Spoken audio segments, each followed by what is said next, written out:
ياسو سكوب مبادرة ممتازة جدا لتأهيل الشباب لسوق العمل. بيعرضوا عليهم كذا نوع من البيزنس موجود وكذا نوع من المجالات اللي موجودة في سوق العمل وازاي يقدموا فيها وازاي يعرفوا أساسياتها. أنا موجودة النهاردة مع ياسو سكوب عشان أكلم الشباب اللي حديثين التخرج أو الأندر جراد، زي ما بنقول الفريش جراد برضو، عن أساسيات مجال الموارد البشرية. هنعرف كمان ازاي ندخل لمجال الموارد البشرية، ايه المهارات المطلوبة وايه كمان النوليدج المطلوبة عشان نبتدي في مجال الموارد البشرية. المهارات المطلوبة عشان احنا نكون موجودين في مجال الموارد البشرية حاجة أساسية جدا. لو هنقول soft skills بنتكلم على المهارات الناعمة زي الكوميونيكيشن سكيلز، مهارات التواصل، وكمان الايموشن انتليجنس. لو هنقول هارد سكيلز فاحنا مطلوب مننا حاجتين اساسيتين، هما الاكسل والانجليش. المفروض نشتغل عليهم عشان نقدر نحصل opportunities في شركات كويسه.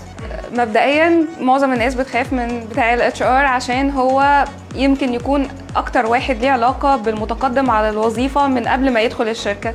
هو اللي بيعمل اعلان وبيكلم الناس عشان يقدروا ييجوا الشركه ويقدموا على opportunities، وكمان هو في نفس الوقت اللي بياخده بيعرفوا على يبعت له الاوفر بتاعه، وكمان يعرفوا على سياسات ولوائح الشركه.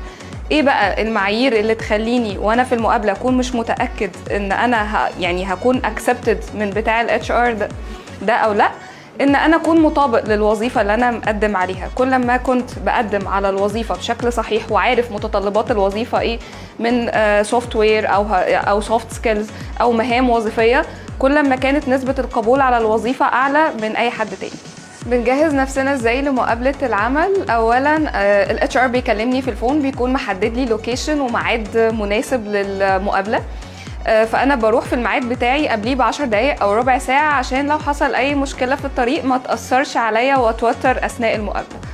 دي اول حاجه. تاني حاجه بكون مذاكر طبيعه البيزنس والشركه اللي انا رايح فيها كويس جدا، واكون عارف الجوب ديسكريبشن بتاعي عامل ازاي اللي انا بقدم عليه، وبعمل عليه ريسيرش كويس جدا، وبكون عارف عشان اقدر اكون مجهز للاسئله اللي هتكون موجوده من سواء بقى التكنيكال مانجر او الاتش ار اللي قاعد بيقيمني في المقابله.